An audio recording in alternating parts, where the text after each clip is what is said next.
Sino ka ba sa palagay mo para gambalain ang gabing ito? Guards, ilabas ang maruming katulong na iyan. Ang boses ni Linga ay malamig pa sa hanging nanggagaling sa mga aircon ng marangyang ballroom ng Manila Hotel. Ang bawat salita niya ay tila mga palasong may lason na direktang bumaon sa dibdib ni Talia. Ang lalaking nakatayo sa entablado, suot ang isang mamahaling tuxedo na kumikinang sa ilalim ng mga chandelier, ay ang lalaking 7 taon niyang hinintay sa probinsya. Ang lalaking ipinagluluto niya ng tuyo at sinangag sa madaling araw bago ito pumasok sa trabaho noon sa Pampang, ang ama ng kanyang anak. Ngunit ngayon, ang mga matang dati ay puno ng pangako ng pag-ibig ay wala ng ibang laman, kundi pandidiri.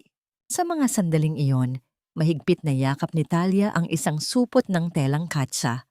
Sa loob nito ay ang pinakamaputi at pinakamapalis na asin mula sa kanilang palaisdaan sa Dasol.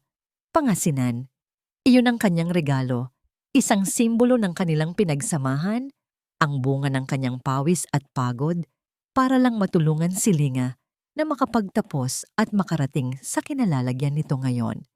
Inasahan niyang yayakapin siya nito na kukunin nito ang kanilang anak na si Tangtang at sasabihing, "Salamat, Tia Talia, dahil hindi ka sumuko." Ngunit ang tanging natanggap niya ay ang malakas na sampal ng katotohanan.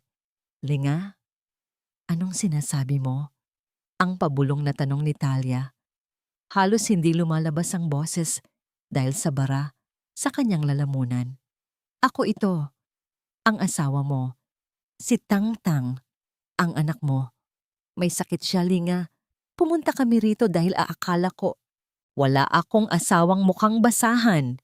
Ang putol ni Linga habang ang mga tao sa paligid, ang mga elite ng lipunan, ang mga business tycoon, at ang magandang babaeng nasa tabi niya na si Marieta ay nagsimulang magbulungan. Ang kahiyahiyang sitwasyon ay tila isang malapot na putik na dahan-dahang lumalamon sa pagkatao ni Talia. Hindi pa nakontento ang tadhana. Lumapit ang isang matandang babae na may awtoridad sa bawat hakbang. Si Doña Esmeralda, ang ina ni Marieta, at ang patron ni Linga. Tiningnan niya si Talia mula ulo hanggang paa na tila ba nakakita siya ng isang peste sa loob ng kanyang palasyo. "So, you are the one who's claiming to be Linga's wife?" Ang sabi ni Doña Esmeralda sa isang mapang-uyam na tono. Bigla nitong hinablot ang sako ng asin mula sa kamay ni Talia. "At ano ito? Asin? Dinadala mo ang baho ng dagat sa loob ng aking pagtitipon?" Bumukas ang sako at ang mga butil ng puting asin ay humalik sa makintab na marmol na sahig, nagkalat na parang mga pangarap na nawasak sa isang iglap. Hindi nagawang gumalaw ni Talia. Nanigas ang kanyang mga binti habang pinapanood ang kanyang pinaghirapan na inapakan lamang ng mga mamahaling sapatos ng mga panauhin. Sa gitna ng kanyang pag-aalala, naramdaman ni Talia ang marahang paghila sa kanyang damit.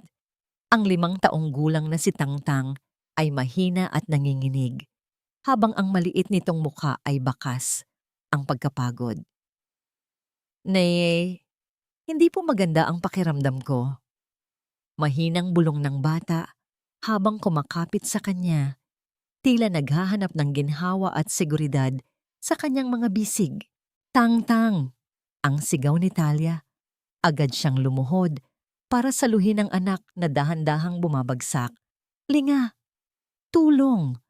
Ang anak mo kailangang dalhin sa ospital. Ang puso niya, Linga." Ngunit si Linga ay tumalikod lamang. Inayos ang kanyang cufflink at tila walang naririnig. Si Doña Esmeralda naman ay humakbang palapit.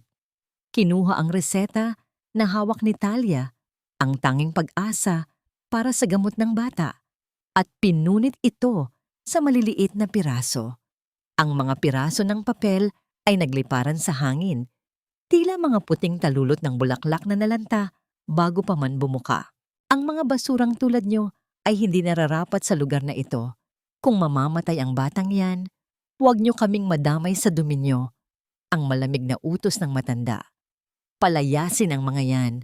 Now!" Ang mga security guard ay marahas na hinawakan ang mga braso ni Talia. Kinaladkad siya palabas habang kandong niya ang nanghihinang anak. Sa bawat hila sa kanya, ang puso ni Talia ay tila pinipiga ng isang higanting kamay. Ang huling nakita niya, bago sumara ang malaking pinto ng ballroom, ay si Linga na nakangiting itinaas ang kanyang baso ng champagne para mag-toast sa kanyang bagong buhay, habang sa sahig, ang asing dala ni Talia ay tuluyan ng nadumihan at nayurakan.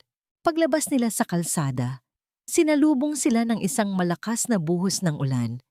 Ang langit ay tila nakikiramay sa kanyang pait, o baka naman ay tinatawanan din ang kanyang kamangmangan. Ang ulan ay tumatama sa kanyang balat na parang maliliit na karayom, ngunit wala itong binatbat sa hapdi ng kanyang kalooban. Nakatayo si Talia sa gitna ng baha. Yakap-yakap ang anak na halos wala ng malay. Wala siyang pera, wala siyang matutuluyan, at ang lalaking inaasahan niyang magiging sandigan ay siya mismong bumaril sa kanyang pag-asa. Tumingala si Talia sa madilim na langit. Ang kanyang mga luha ay humahalo sa alat ng ulan. Isang tanong ang paulit-ulit na bumubulong sa kanyang isipan. Isang katanungang magiging mitya ng kanyang pagbabago. Bakit ang asim ng tadhana ay laging sa mahihirap tumatama? At kailan kaya magiging sapat ang pait ng aking mga luha para maging lason na lulunod sa mga taong pumatay sa aking dangal? Tumayo siya ng tuwid. Kahit nanginginig ang mga tuhod, hindi siya pwedeng sumuko. Hindi rito magtatapos ang lahat. Kung ang asin ay sinabing walang halaga, gagawin niyang ang bawat butil nito ay maging tila bubog na lalaslas sa bawat dambuhalang nagmalaki sa kanya. Nanatili siyang nakatayo roon, isang anino ng pait sa gitna ng nagngangalit na unos, habang ang mundo ay tila huminto para saksihan ang pagsilang ng isang bagong Talia, isang babaeng hindi naaasa sa awa, kundi sa sariling lakas na hinubog ng alat at dusa. Ang bawat patak ng ulan ay tila mga maliliit na punyal na bumabaon sa aking balat. Ngunit ang mas masakit ay ang bawat pintig ng puso ng anak ko na dahan-dahang humihina sa aking mga bisig. Sa gitna ng rumagasang baha sa tapat ng Manila Hotel, nakatayo si Talia na parang isang estatwa ng pait. Yakap-yakap niya si Tangtang, na ang maliit na katawan ay tila isang kandilang unti-unting nauupos. Ang ingay ng mga sasakyang nagmamadali at ang tunog ng busina ay tila isang malupit na musika na kumukutya sa kanyang kalagayan. Walang pumapansin sa kanya. Sa mata ng mundo, siya ay isa lamang maruming pulubi na nakaharang sa daan ng mga mayayaman. "Taxi! Please tulong! Ang anak ko!" Ang sigaw ni Talia, ang kanyang boses ay paus na at halos lamunin ng dagundong ng kulog. Isang puting sasakyan ang huminto sa kanyang tapat. Ngunit nang makita ng driver ang kanyang basang-basang hitsura at ang nanghihinang bata, mabilis nitong pinaharurot ang sasakyan, dahilan upang matalsikan siya ng maruming tubig mula sa kalsada. Wala nang masasakit pa sa pakiramdam na ituring kang basura ng sarili mong kapwa. Dahan-dahang ibinaba ni Talia ang kanyang tingin sa anak. Ang mga mata ni Tangtang ay tila pagod na pagod na. Inabot ng maliit na kamay ng bata ang pisngi ni Talia. Pilit na pinupunasan ang mga luhang hindi tumitigil sa pag-agos. "Nanay, huwag ka nang umiyak." Ang mahinang bulong ni Tangtang, ang kanyang boses ay halos isang hangin na lamang. "Lasang asin po ang luha mo, gaya ng mga niluluto mo sa atin. Masarap po yan, di ba?" Ang mga salitang iyon ay tila isang kutsilyong bumaon sa puso ni Talia. Sa gitna ng kamatayan, ang tanging iniisip ng kanyang anak ay ang aluin siya. Isang bata na walang muwang sa lupit ng mundo. Isang bata na ang tanging kasalanan ay ang magkaroon ng ama na mas pinili ang kislap ng diamante kaysa sa linis ng kanilang pagmamahalan. "Oo, anak, masarap ang asin. Papatatagin tayo nito, ha? Huwag kang pipikit, Tang-Tang. Malapit na tayo sa ospital. Ang sagot ni Talia, habang ang kanyang mga tuhod ay nagsisimula ng manginig sa pagod at gutom. Nagpatuloy siya sa pagtakbo. Ang kanyang mga tsinelas ay naputol na. Kaya naman, ang kanyang mga paa ay direkta ng humahalik sa magaspang at malamig na semento. Ramdam niya ang mga matutulis na bato at baka may mga basag na bubog pa. Ngunit wala siyang pakialam. Ang tanging mahalaga ay ang bawat segundong natitira para sa kanyang anak. Habang naglalakad sa madilim na gilid ng kalsada, hindi napansin ni Talia ang isang itim na sasakyang dahan-dahang sumusunod mula sa malayo. Patay ang mga ilaw nito, dahilan upang lalo itong magmukhang aninong tahimik na nagmamasid sa gabi. Sino kaya ang nasa loob nito? Isang taong may masamang balak?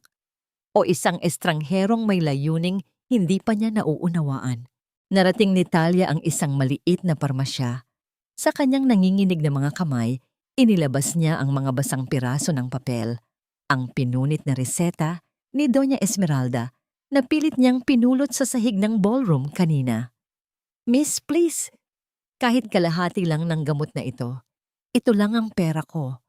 Ang pagsusumamo ni Talia sa tindera, habang inilalapag ang ilang basang barya at gusot na 20 pesos sa counter. Tiningnan lamang ng tindera ang mga piraso ng papel nang may pandidiri. "Ano ito? Basura? Ale, hindi kami tumatanggap ng punit na reseta, lalo na kung kulang ang pera mo. Marami pang customer, umalis ka na kung wala kang pambayad. Parang awa mo na, mamamatay ang anak ko." Ang hagulgol ni Talia, ngunit ang salamin na dingding ng parmasya ay tila naging isang pader na naghihiwalay sa kanya sa kuryenteng nagbibigay ng buhay. Wala siyang nagawa, kundi ang muling lumabas sa ulan. Ang kanyang paningin ay nagsisimula ng magdilim. Ang mga ilaw ng lungsod ay tila mga bituin na dahan-dahang namamatay sa kanyang mga mata. Sa malayo, natanaw niya ang puting gate ng isang pampublikong ospital. Iyon na ang huling pag-asa. Gamit ang huling lakas ng kanyang katawan, tumakbo si Talia patungo sa gate. Ngunit bago pa man niya maabot ang pintuan ng emergency room, ang kanyang mga binti ay tuluyan ng bumigay. Ang bawat kalamnan niya ay tila sumigaw sa sobrang pagod. Dahan-dahan siyang bumagsak sa semento habang protektado pa rin ang ulo ni Tang-Tang sa kanyang dibdib. Ang tunog ng kanyang pagbagsak ay nalunod sa ingay ng ulan, ngunit ang sakit sa kanyang puso ay tila isang sigaw na yumanig sa buong mundo. Sa kanyang huling aninag bago mawalan ng malay, nakita ni Talia ang isang bulto ng tao na bumaba mula sa itim na sasakyang sumusunod sa kanya. Ang mga hakbang nito ay mabilis, patungo sa kanyang kinaroroonan. "Linga?" Ang huling bulong ni Talia bago tuluyang lamunin ng kadiliman ang kanyang kamalayan. "Ang akala ko ay dumating ka para iligtas ang ating anak, pero dumating ka pala para tuluyan kaming ilibing sa limot." Nidilat ni Talia ang kanyang mga mata at ang unang bumungad sa kanya ay ang nakakasilaw na puting ilaw ng kisame. Ang amoy ng gamot at sanitizer ay tila sumasakal sa kanyang ilong. Masakit ang kanyang buong katawan, lalo na ang kanyang mga paa na tila binabayo ng libu-libong karayom. Ngunit sa kabila ng hapdi, isa lamang ang pangalang lumabas sa kanyang tuyong mga labi. "Tang-Tang, ang anak ko." Ligtas ang bata, pero kritikal pa rin ang kanyang kondisyon. Isang boses ang sumagot mula sa madilim na sulok ng silid. Dahan-dahang lumingon si Talia. Inasahan niyang makikita ang estrangherong bumaba sa itim na sasakyan, ngunit ang tumambad sa kanya ay si Linga. Nakatayo ito ng tuwid, malinis na ang suot na damit, at walang bakas ng pag-aalala sa mukha. Ang kanyang presensya ay tila isang malamig na hanging nagdala ng kilabot sa silid. "Linga, salamat. Salamat at tinulungan mo kami." Ang nanginginig na sabi ni Talia habang pilit na bumabangon mula sa kama. Isang mapait na tawa ang kumawala sa mga labi ni Linga. Lumapit siya at inilapag ang isang makapal na folder sa ibabaw ng kumot ni Talia. Huwag kang magpasalamat sa akin, Talia. Narito ako para tapusin ang lahat ng ito sa maayos na paraan. Anong ibig mong sabihin? Kailangan ni Tangtang ng operasyon sa puso. Milyon ang halaga niyon, Talia. Alam nating pareho na kahit ibenta mo pa ang lahat ng asin sa Pangasinan, hindi mo kikitain ang perang yon sa loob ng 10 buhay. Ang sabi ni Linga habang binubuksan ang folder.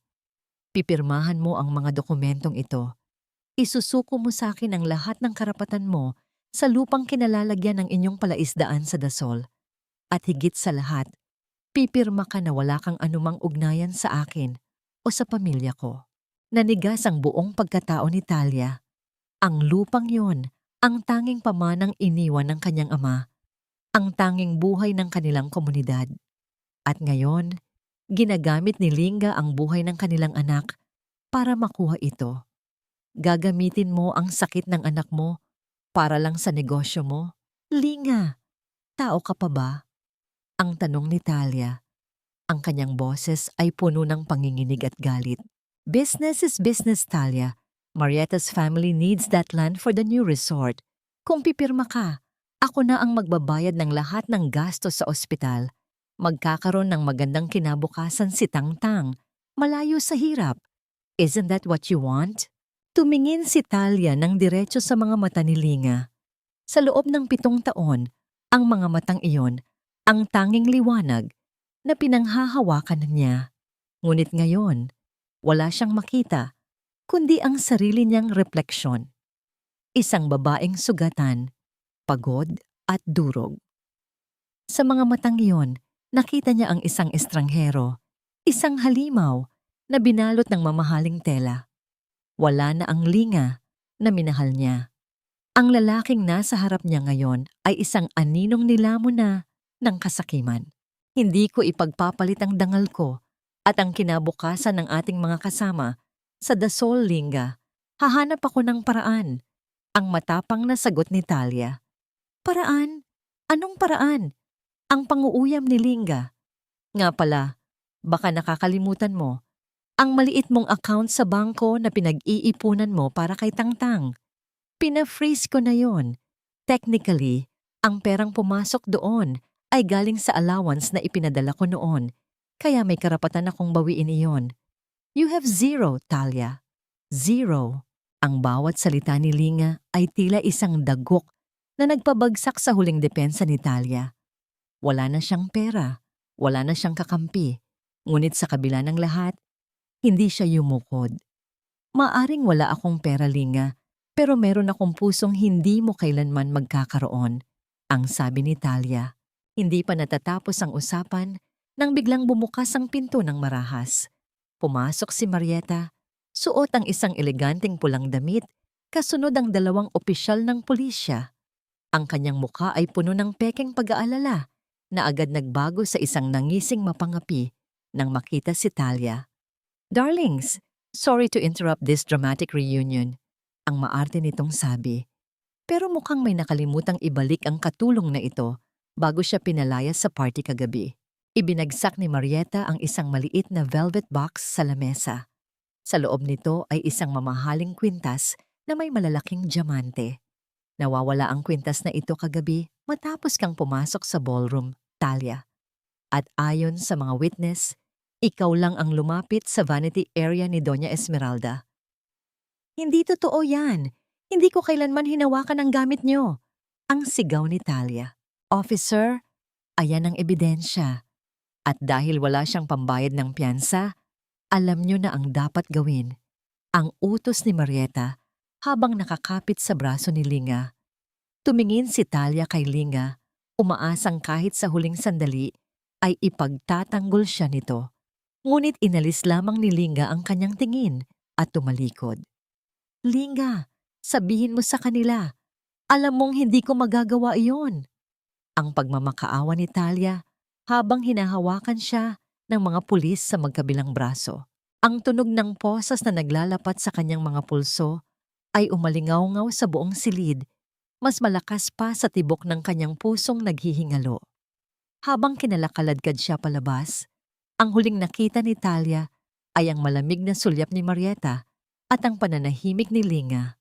Sa kabilang silid, narinig ni Talia ang mahinang iyak ni Tangtang na tinatawag ang kanyang pangalan. Ang bawat hakbang palayo sa kanyang anak ay tila pagpunit sa kanyang kaluluwa.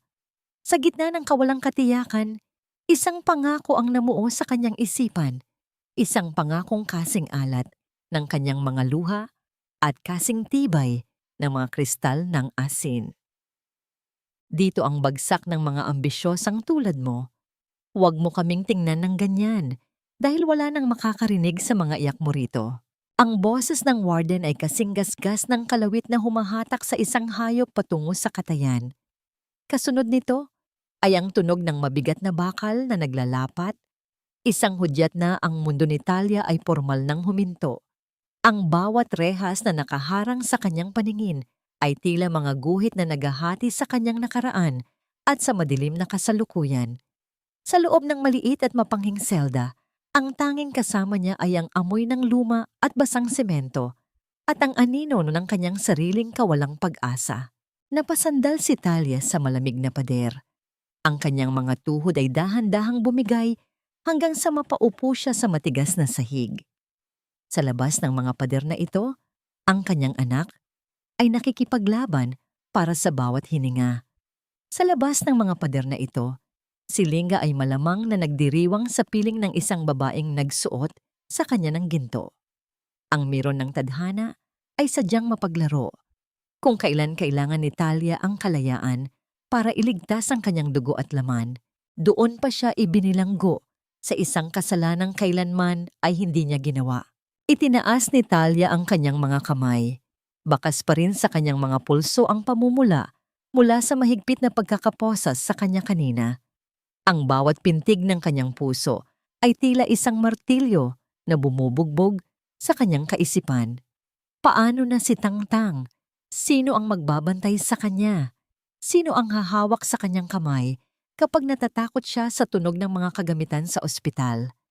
Ang isiping mag-isa ang kanyang anak sa gitna ng sakit ay mas matindi pa sa anumang latay ng latigo sa kanyang balat. Sa gitna ng kanyang paghihinagpis, napansin ni Talia ang isang maliit na piraso ng basang sabon na naiwan sa sahig. Kinuha niya ito, ang kanyang mga daliri ay nanginginig. Dahan-dahan, sa gitna ng madilim at maruming pader ng selda, gumuhit siya ng isang maliit na hugis ng puso. Gamit ang kanyang kuko, isinulat niya ang pangalan ni Tangtang sa loob nito. Iyon lamang ang tanging paraan na alam niya para manatiling konektado sa kanyang anak. Isang piping dasal na nakaukit sa semento. Isang tanda na kahit ang kanyang katawan ay nakakulong, ang kanyang kaluluwa ay nananatiling nakayakap sa munting batang iniwan niya. Huwag kang matatakot anak, nandito lang si nanay.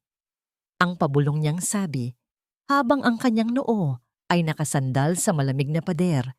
Tila sinusubukang ipadama ang kanyang init sa semento patungo sa kinalalagyan ng anak. Ang katahimikan sa loob ng selda ay biglang nabasag ng isang mahinang paggalaw mula sa pinakamadilim na sulok ng silid. Akala ni Talia ay siya lang ang naroon, ngunit isang bulto ng tao ang dahan-dahang gumalaw mula sa pagkakahiga sa isang manipis na karton. Isang matandang babae na ang mga mata ay tila nakakita na ng lahat ng uri ng dusa sa mundo ang tumingin sa kanya. Hindi ito ang tingin ng isang kaaway, kundi ang tingin ng isang taong alam ang lasa ng sariling luha. Huwag mong sayangin ang luha mo sa pader na yan, Hiya. Ang boses ng matanda ay malalim at puno ng otoridad, kahit na ito ay mahina. Ang semento ay walang pakiramdam. Hindi nito pakikinggan ang pakiusap mo. At ang mga taong naglagay sa iyo rito, mas matigas pa ang puso nila kaysa sa batong sinasandalan mo. Napatingin si Talia sa matanda. Ang kanyang mga mata ay puno ng pagtataka at takot. Sino po kayo? Bakit niyo ito sinasabi sa akin? Dahan-dahang umupo ang matanda. Inayos ang kanyang maruming damit Ngunit ang kanyang tindig ay nananatiling tuwid, tila isang reyna na nasa gitna ng kaguluhan. Ang pangalan ko ay Cora, at tulad mo, dinala rin ako rito ng isang kasinungalingang binalot sa diamante. Pero tingnan mo ako, 15 taon na ako rito at hindi pa rin ako namamatay. Alam mo kung bakit? Hindi nakapagsalita si Talia. Ang kanyang hininga ay tila tumigil habang hinihintay ang susunod na sasabihin ng matanda. Lumapit si Cora. Ang kanyang mukha ay bahagyang naliwanagan ng manipis na sinag ng buwan na dumadaan sa maliit na bintana ng selda. Dahil ang asin, kapag hinayaan mong matuyo sa iyong balat, ay nagiging kristal. At ang kristal na yon ay maaaring maging kasing talim ng anumang patalim. Itigil mo ang pag-iyak, Talia. Ipon mo ang bawat patak ng alat na yan. Dahil darating ang araw, gagamitin mo ang bawat butil nito para ukayin ang pundasyon ng palasyong nagpabagsak sa iyo. Sino nga ba ang babaeng ito? At paano niya nalaman ang pangalan ni Talia gayong hindi pa siya nagpapakilala? Sa gitna ng dilim, isang kakaibang pakiramdam ang gumapang sa dibdib ni Talia. Hindi ito takot, kundi isang maliit na kislap ng isang bagay na matagal na niyang kinalimutan sa gitna ng kanyang pagdurusa. Tutulungan kita, ang huling sabi ni Cora bago muling bumalik sa kadiliman ng sulok. Pero kailangan mo munang matutunan kung paano maging matigas, kasing tigas ng pinakamahalagang bato sa mundo na hindi nanggagaling sa minahan, kundi sa dusa ng dagat. Nanatiling nakatulala si Talia sa anino ng matanda. Sa labas, narinig niya ang malayo at malungkot na tunog ng kampana ng simbahan. Tila isang paalala na ang gabi ay mahaba pa. Ngunit sa loob ng selda, ang katahimikan ay tila may dalang bagong uri ng panganib at isang pangakong hindi pa niya lubos na nauunawaan. Hindi lahat ng nakapiit sa likod ng rehas ay kriminal. Ang iba ay narito dahil sa sobrang pagmamahal sa maling tao. At ang iba naman ay dahil sa pagiging totoo sa mundong puno ng pagkukunwari. Ang bawat umaga sa loob ng kulungan ay tila isang mabigat na pasanin na ipinapataw sa balikat ni Talia. Ang tunog ng mga kutsarang tumatama sa plastik na plato at ang malakas na sigaw ng mga gwardiya ay nagsisilbing alarm clock na hindi nagdadala ng pag-asa kundi ng panibagong araw ng pagdurusa. Sa gitna ng mahabang pila para sa rasyon ng lugaw, naramdaman ni Talia ang tensyon sa paligid. Isang grupo ng mga bilanggo na pinangungunahan ng isang babaeng may malaking peklat sa braso ang nagsimulang mambulabog. Hoy, bago! Akin na yang rasyon mo kung ayaw mong maging kasing pula ng dugo ang lugaw mo. Ang banta ng babae habang hinahablot ang plato ni Talia. Ngunit sa gitna ng takot, may isang bagay na nagliyab sa loob ni Talia. Naalala niya si Tangtang. Naalala niya na kailangan niyang mabuhay, kailangan niyang kumain para magkaroon ng lakas na makalabas at makuha muli ang kanyang anak. Hindi siya kumibo, ngunit mahigpit niyang hinawakan ang kanyang plato. Ang kanyang mga mata, na dati ay puno ng luha, ay naging kasing lamig ng bakal. Walang salita, walang sigaw, ngunit ang kanyang titig ay hindi natinag, tila isang pader na hindi kayang tibagin ng anumang banta. Hindi ko ito ibibigay sa iyo, ang tanging sabi ni Talia sa isang mahinahon ngunit matapang na tono. Bago pa man makasagot ang babae, isang malalim na ubo ang narinig mula sa likuran. Si Madam Cora iyon, nakatayo ng tuwid habang ang ibang mga bilanggo ay kusa ng tumatabi para bigyan siya ng daan. Ang presensya ng matanda ay tila isang baluti na pumoprotekta sa buong paligid. Ang babaeng may peklat ay agad na bumitaw sa plato ni Talia at dahan-dahang lumayo, tila isang asong natakot sa kanyang amo. Nang bumalik sila sa kanilang selda, ang katahimikan ay tila naging isang kumot na bumabalot sa kanila. Naupo si Cora sa kanyang manipis na higaan at dahan-dahang hinati ang kanyang piraso ng tinapay, ang tanging pagkaing itinago niya mula sa almusal. Inabot niya ang kalahati nito kay Talia. Kainin mo ito, Hija. Kailangan mo ng lakas para lumaban. Hindi lang pisikal na lakas, kundi lakas ng isipan. Ang sabi ni Cora habang nakatingin ng diretso sa mga mata ni Talia. Nakita ko ang ginawa mo kanina. You have the fire, but fire without direction will only burn you. Kailangan mong matutunan kung paano maging parang asin. Asin po? Iyon din ang sinabi niyo kagabi, ang tanong ni Talia, habang dahan-dahang tinatanggap ang tinapay. Ang asin, Talia, ay simple at madaling baliwalain. Pero subukan mong alisin ito sa buhay ng tao at mawawalan ng saysay ang bawat pagkain. Ang asin ay may kakayahang magpreserba at may kakayahan din itong sumira ng bakal kung hahayaan mong magtagal. Ang pasensya ay parang asin. Ito ang nagpapatagal sa laban. Ang paliwanag ni Cora, ang kanyang boses ay tila isang guro na nagbabahagi ng pinakamahalagang aral sa buhay. Habang lumilipas ang mga araw, naging anino ni Cora si Talia. Itinuro ng matanda sa kanya kung paano magmasid, kung paano basahin ang galaw ng mga tao, at kung paano gamitin ang katahimikan bilang isang sandata. Nalaman ni Talia na si Cora ay hindi lamang isang ordinaryong bilanggo. Isa siyang dating tanyag na abogado sa pananalapi na hiningi-ingian ng tulong ng pamilya ni Doña Esmeralda noon. Ngunit nang malaman niya ang mga madidilim na sikreto ng pamilya, siya ay binaligtad at ipinakulong sa isang kasong gawa-gawa lamang.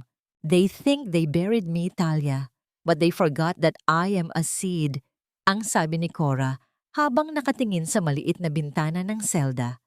At ikaw ang magiging bunga ng lahat ng itinanim ko rito sa dilim. Isang gabi, habang ang buong kulungan ay balot na ng katahimikan, hinawakan ni Cora ang kamay ni Talia. Ang kanyang hawak ay mahigpit, tila may ipinapasang kapangyarihan na hindi nakikita ng mata. Darating ang araw na makakalabas ka rito, Talia. At kapag nangyari iyon, hindi ka na ang babaeng iniwan sa ulan na may dalang sako ng asin. Magiging ibang tao ka na. I will help you get out. But you have to promise me one thing. Ang seryosong sabi ni Cora. Ano po iyon, madam? Huwag kang hihingi ng awa. Huwag kang iiyak sa harap nila. Ipakita mo sa kanila na ang asing minaliit nila ay siya ring lalamon sa kanilang mga diamante. Pangako mo sa akin, Talia, na magiging pinakabukod tangi kang asin na nakilala ng mundong ito. Naramdaman ni Talia ang isang kakaibang init na dumadaloy sa kanyang mga ugat. Ang takot na dati ay pumipigil sa kanya ay dahan-dahang napalitan ng isang malamig na determinasyon. Tumango siya, hindi bilang isang biktima, kundi bilang isang sundalo na handa ng sumabak sa giyera. Ngunit sa kabila ng pag-asang ito, isang tanong ang nanatiling nakabitin sa kanyang isipan. Paano niya magagawang makalabas sa rehas na ito kung ang bawat pintuan ay nakasusi sa kamay ng kanyang mga kaaway? Hindi ang mga bakal na rehas ang nagbago sa loob ng 2 taon, kundi ang babaeng bawat gabi ay nakatingin sa kanila ng may malamig na determinasyon. Lumipas ang 700 at 30 araw na tila isang mabagal na pagpatak ng tubig sa isang batong unti-unting nauukit. Sa loob ng maliit na silid na yon, ang hangin ay naging saksi sa pagbabagong anyo ni Talia. Hindi na siya ang babaeng luhaan na pumasok sa kulungan na may dalang sako ng asin at pusong sugatan. Ang kanyang mga balikat na dati ay laging nakayuko sa bigat ng hirap, ngayon ay tuwid na tila isang kwerdas ng gitara na handang tumunog sa tamang pagkakataon. Ang kanyang mga mata ay hindi nakakikitaan ng takot. Sa halip, ito ay naging kasing lalim ng dagat sa gabi. Tahimik, misteryoso, ngunit may dalang panganib para sa mga hindi marunong mag-ingat. Sa ilalim ng gabay ni Madam Cora, ang bawat sandali ni Talia sa loob ay naging isang pagsasanay. Ang mga lumang libro tungkol sa batas, pananalapi, at pamamahala ng negosyo na ibinibigay sa kanya ng matanda ay naging kanyang bagong Biblia. Doon niya natutunan kung paano gumagalaw ang pera, kung paano binabaluktot ng mga makapangyarihan ang katotohanan, at kung paano gagamitin ang mismong sistema para pabagsakin ang mga mapangapi. Sa bawat pahinang kanyang tinatapos, sa ilalim ng malamlam na ilaw ng selda, tila ba dahan-dahang nabubuo ang isang matibay na baluti sa paligid ng kanyang puso. Tandaan mo, Talia, ang pinakamabisang sandata ay hindi ang sigaw, kundi ang katahimikan. Ang madalas sabihin ni Cora habang pinapanood ang pag-aaral ng dalaga. Sa harap ng iyong mga kaaway, kailangan mong matutunang magsuot ng maskara. Huwag mong ipakita ang galit. Huwag mong ipakita ang sakit. Hayaan mong isipin nilang ikaw pa rin ang dating Talia na madaling tapakan hanggang sa huli na ang lahat para sa kanila. Doon natutunan ni Talia ang sining ng poker face. Natutunan niyang ngumiti ng walang kislap sa mga mata at magsalita ng walang panginginig sa boses. Ang bawat pagkutya ng mga gwardiya o ang bawat pambubulas ng ibang bilanggo ay naging parang hangin na lamang na dumaraan sa kanyang pandinig. Hindi siya sumasagot, hindi siya lumalaban sa paraang pisikal, ngunit ang kanyang presensya ay naging kasing bigat ng isang bundok na hindi kayang ilipat ng sinuman. Ang kanyang pagkatao ay naging kasing linis at kasing talim ng isang kristal ng asin. Nakahanda ka na, Talia, ang bulong ni Cora na nakatayo sa kanyang likuran. Ang labas ay mas malupit kaysa sa loob ng rehas na ito, pero alam kong ikaw na ang magiging bagyo na wawasak sa kanilang mga mapayapang buhay. Kinaumagahan, narinig ang tunog ng susi na pumasok sa trangka ng mabigat na pinto.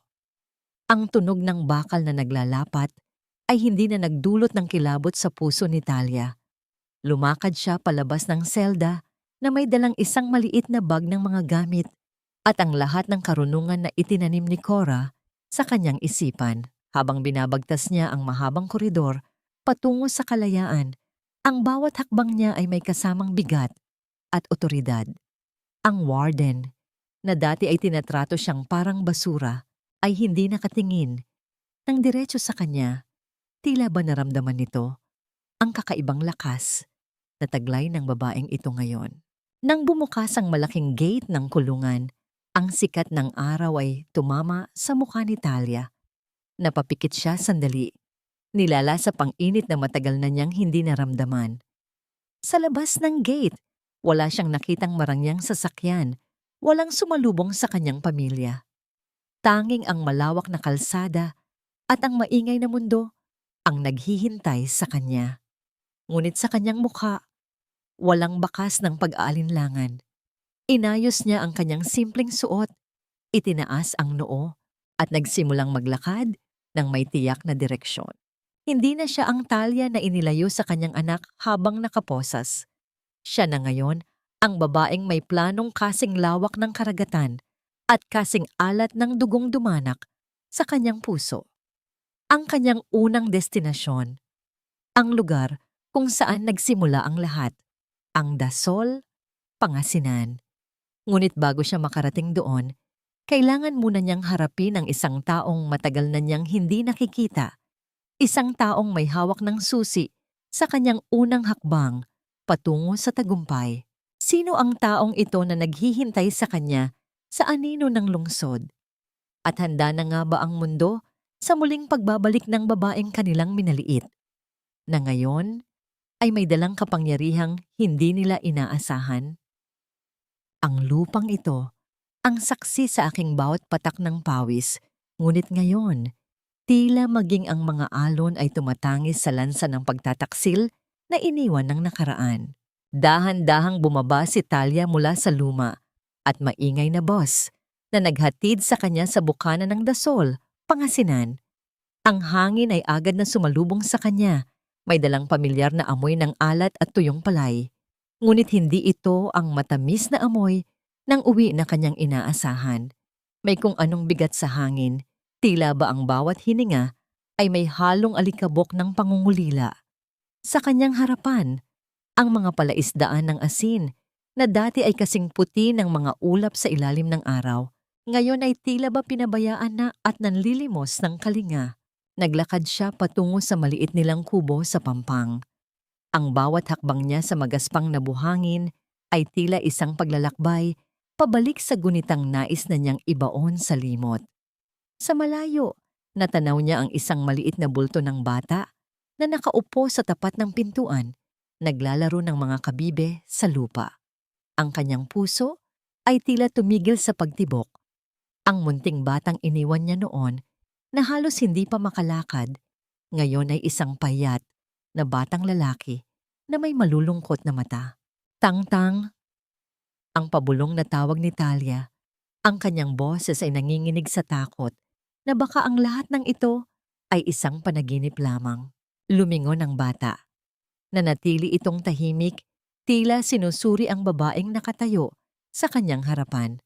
Ang katahimikan ay tila isang napakahabang tulay na naghihiwalay sa kanila. Ngunit nang dahan-dahang lumapit si Talia at lumuhod sa buhangin, ang bata ay biglang tumayo. Isang pamilyar na amoy ang dumapos sa ilong ni Tang-tang, ang amoy ng ulan at gatas, ang amoy ng tanging taong hindi kailanman nawala sa kanyang mga panaginip. Nanay? Ang mahinang tanong ng bata. Ang kanyang mga mata ay dahan-dahang napuno ng luha. Nanay, ikaw ba yan? Amoy ulan ka pa rin po. Talia, nakabalik ka na, ang sabi ni Mang Roldan, ang matalik na kaibigan ng kanyang ama at ang taong tumayo bilang protektor ng kanyang anak habang wala siya.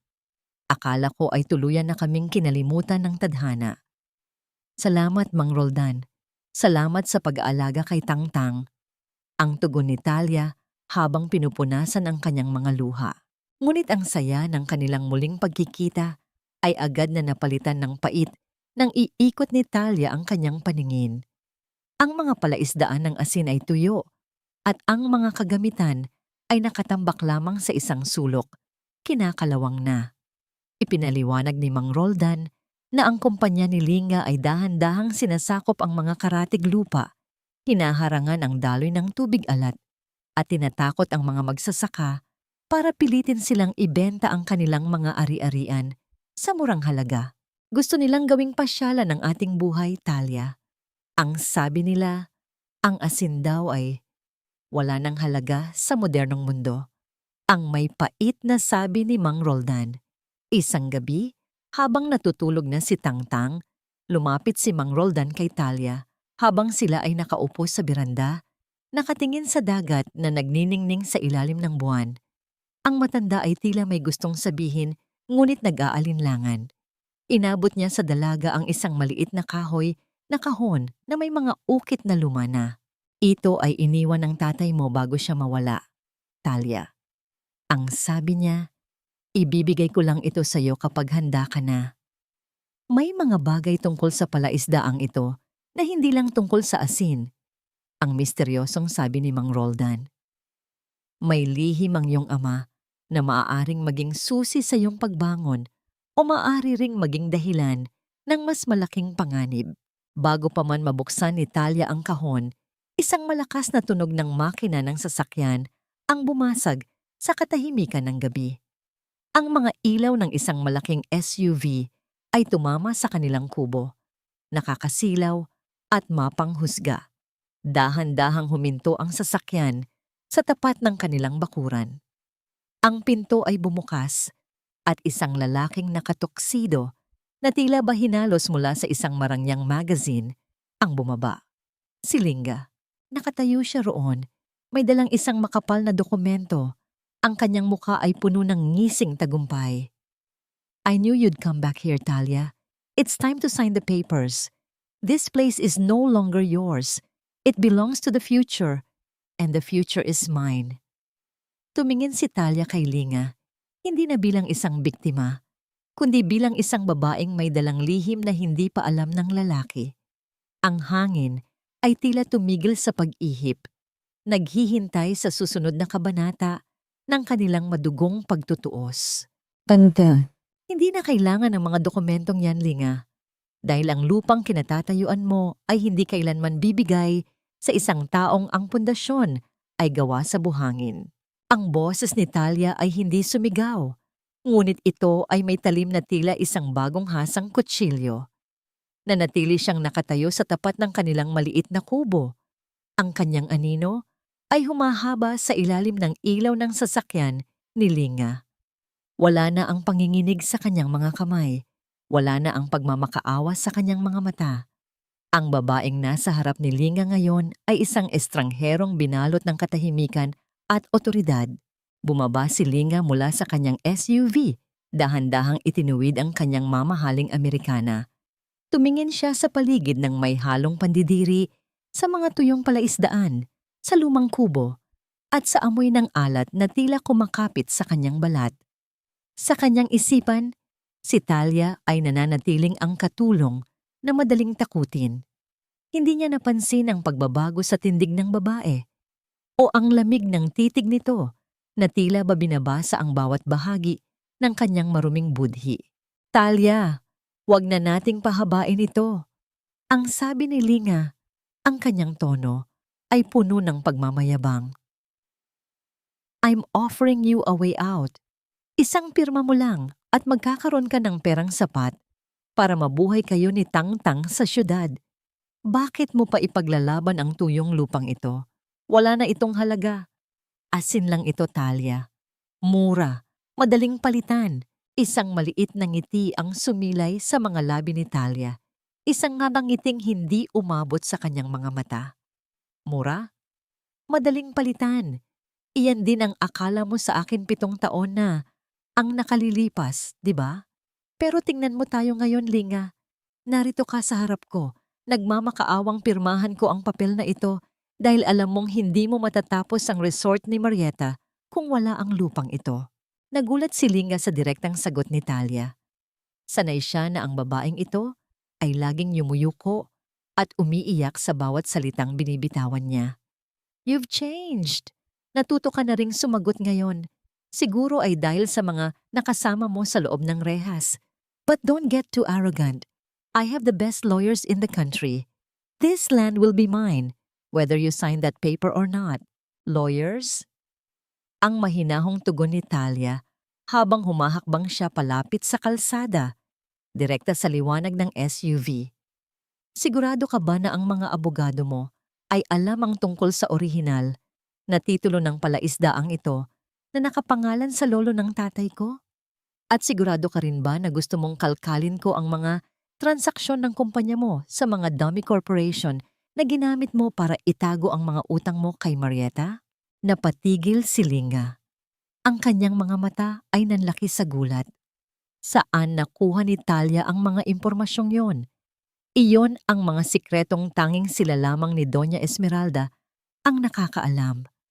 Ang kaba ay dahan-dahang gumapang sa kanyang dibdib, ngunit pilit niya itong itinago sa likod ng isang galit na ekspresyon. Hinayaan niya itong dahan-dahang dumanas sa pagitan ng kanyang mga daliri. Ito ang lupang nagbigay ng buhay sa kanyang pamilya. Ito ang lupang kailanman ay hindi niya hahayaang madungisan ng mga taong tulad ni Linga. Ramdam niya ang koneksyon sa kanyang mga ninuno, isang lakas na nagmumula sa kailaliman ng dagat at lupang kinalakihan. Huwag mong subukan ang pasensya ko, Talia. Ang banta ni Linga habang ang kanyang boses ay nagsisimulang manginig sa galit. You are still a convicted criminal. Walang maniniwala sa iyo. Criminal? Ang muling tanong ni Talia. Siguro, pero ang isang kriminal na tulad ko ay marunong makakita ng mas malaking kriminal na nagtatago sa likod ng puting tuksido. Umalis ka na, Linga. Balikan mo ang iyong brilyanteng asawa at sabihin mo sa kanya na ang murang asyeng ito ay hindi basta-basta matutunaw sa ilalim ng ulan. Tumalikod si Talia at naglakad pabalik sa kubo. Iniwan si Linga na nakatayo sa gitna ng dilim. Ang tunog ng pinto ng sasakyan na isinara ng marahas ni Linga ay umalingaw-ngaw sa buong pampang na sinusundan ng mabilis na pagharurot ng SUV paalis. Alam ni Talia na hindi pa ito ang huli. Alam niyang nagsisimula pa lamang ang tunay na giyera. Pumasok siya sa loob at tiningnan ang kahoy na kahon na ibinigay ni Mang Roldan. Sa loob nito nakita niya ang isang luma at madilaw na papel at isang susi na may kakaibang disenyo. Habang binabasa niya ang lihim na sulat ng kanyang ama, ang kanyang puso ay tila nakarinig ng isang bulong mula sa nakaraan, isang katotohanang magbabago sa lahat ng kanyang nalalaman tungkol sa pamilya ni Doña Esmeralda. Bakit? Bakit ganito? Ang mahinang tanong ni Talia sa sarili, habang ang kanyang mga daliri ay humahawak sa luma at kupas na dokumento. Sa labas, ang dagat ay tila nagbabadya ng isang malaking unos. At sa anino ng kubo, si Mang Roldan ay nakatingin sa malayo. Ang kanyang mga mata ay puno ng lungkot at isang lihim na matagal na niyang itinatago. Ano ang koneksyon ng pamilya ni Talia sa mga taong sumira sa kanyang buhay? At bakit tila pamilyar ang disenyo ng susing hawak niya sa singsing na laging suot ni Doña Esmeralda? Ang isang butil ng asin ay madaling mahipan ng hangin, ngunit ang isang sako ng asin ay sapat na para itumba ang sinumang dambuhalang nais humarang sa ating daan. Maagang gumising si Talia habang ang hamog ay nakalutang pa sa ibabaw ng mga palaisdaan. Ang malamig na simoy ng dagat ay humahalik sa kanyang balat, tila nagbibigay ng basbas sa plano niyang nabuo sa ilalim ng liwanag ng buwan. Hawak ang lumang dokumento mula sa kahon ng kanyang ama. Naglakad siya patungo sa kalsadang nag-uugnay sa mga karatig na palaisdaan. Alam niya na hindi niya kayang labanan ang kumpanya ni Linga ng mag-isa. Kailangan niya ang mga taong ang balat ay kasing gasgas ng sa kanya. Ang mga taong ang buhay ay nakasalalay sa alat ng dagat. Isa-isang pinuntahan ni Talia ang mga matatandang Tomuoy, magsasaka ng asin. Nakita niya ang panghihina ng loob sa kanilang mga mata. Ang ilan ay handa na sanang sumuko at tanggapin ang kakaunting barya na iniaalok ng mga tauhan ni Marieta. Ngunit nang magsimulang magsalita si Talia, ang hangin ay tila tumigil para makinig. Hindi siya nagsalita bilang isang convict o bilang isang biktima. Nagsalita siya bilang isang pinuno na may dalang bagong karunungan. Lolo Simon Katuring, alam ko ang hirap nyo. Ang simula ni Talia habang nakaupo sila sa ilalim ng isang malaking puno ng mangga. Iniisip nyo na ang asin natin ay para sa kusina lang. Pero tinuruan ako sa loob na ang ating asin ay may ibang halaga. Ang puting kristal na ito ay kailangan sa mga pabrika ng gamot at sa paggawa ng mga produktong pampaganda sa syudad. Ang kumpanya ni Marieta ay kailangan ng lupang ito dahil hindi nila makuha ang kalidad ng asin na meron tayo rito. Nagkaroon ng bulong-bulungan sa hanay ng mga magsasaka. Sa unang pagkakataon, sa loob ng maraming taon, may nagpakita sa kanila ng halaga ng kanilang paghihirap. Ipinaliwanag ni Talia ang konsepto ng isang cooperative. Sa halip na magkanya-kanya, pagsasama-samahin nila ang kanilang mga ani para sila ang magdikta ng presyo sa mga mamimili sa Maynila. Ang kaalamang nakuha niya kay Madam Cora tungkol sa merkado ay naging mitya ng bagong pag-asa. Talia, ang tawag ni Mang Roldan habang abala ang lahat. May dapat kang malaman. Ang susi na nakuha mo, ang disenyo nito ay hindi lang para sa isang pinto.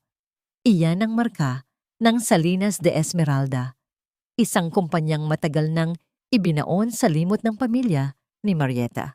Ang tatay mo, siya ang huling tagapangalaga ng lihim na yon. Hindi nakasagot si Talia.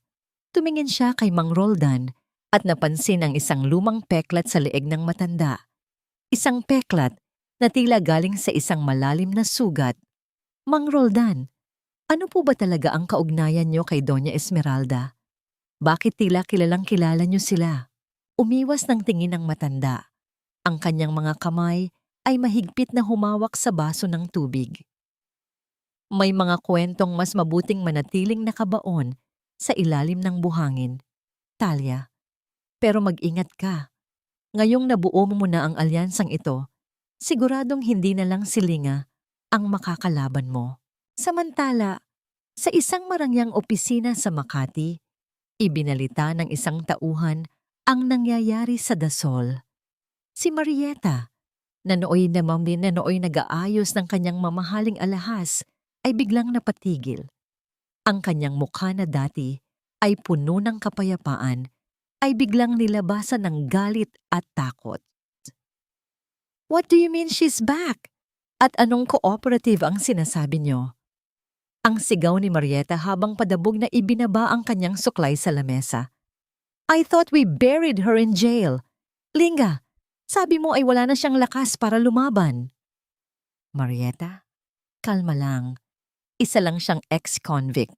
Ang sagot ni Linga, na bakas din ng kaba. Hindi siya basta ex-convict, Linga. She's mobilizing the farmers. Kapag hindi natin nakuha ang lupang iyon, sa susunod na buwan, ang buong investment ng pamilya ko sa resort ay babagsak. Ang galit na sabi ni Marieta, I want her out of that province. Gawin mo ang lahat. Kung kailangang gumamit ng dahas, gawin mo. Basta siguraduhin mong hindi na siya muling makakatayo. Ang katahimikan sa opisina ay naging kasing lamig ng yelo. Sa Dasol, ang bawat butil ng asin ay dahan-dahang nagiging kristal sa ilalim ng araw. Handang gamitin ni Talia sa labang hindi inasahan ng kanyang mga kaaway. Ngunit sa likod ng banta ni Marieta, may isang mas malaking panganib na naghihintay. Isang lihim na nakatago sa susing hawak ni Talia na maaaring maging sanhi ng pagguho ng buong imperyo ng mga Esmeralda. Ang brilyante, gaano man ito kakinang, ay madaling mabasag kapag tinamaan ng katotohanang kasing tigas ng asin. Sa loob ng isang eksklusibong restaurant sa Makati, ang hangin ay mabigat sa amoy ng mamahaling pabango at pait ng hindi inaasahang pagkikita. Nakaupo si Marieta sa isang sulok. Ang kanyang mga daliri ay hindi mapakali sa paghawak sa kanyang gintong clutch bag. Sa harap niya, dahan-dahang inilapag ng waiter ang isang tasa ng tsa. Ngunit hindi ang tsa ang nagpapakaba sa kanya, kundi ang babaeng nasa kanyang harapan. Si Talia. Hindi na ito ang Talia na nakasuot ng kupas na duster. Nakasuot siya ng isang eleganteng puting dress na hapit sa kanyang katawan. Ang kanyang buhok ay maayos na nakapusod at ang kanyang mukha ay kasing kinis ng porselana. Walang bakas ng 2 taong pagkakakulong. Ang tanging dala niya ay isang maliit na folder at ang isang aura ng kapangyarihan na tila nagpapatigil sa mundo sa bawat galaw niya. You look surprised, Marieta. Ang simula ni Talia. Ang kanyang boses ay malambing ngunit may hatid na kilabot. Akala mo ba ay habang buhay akong mananatili sa dilim?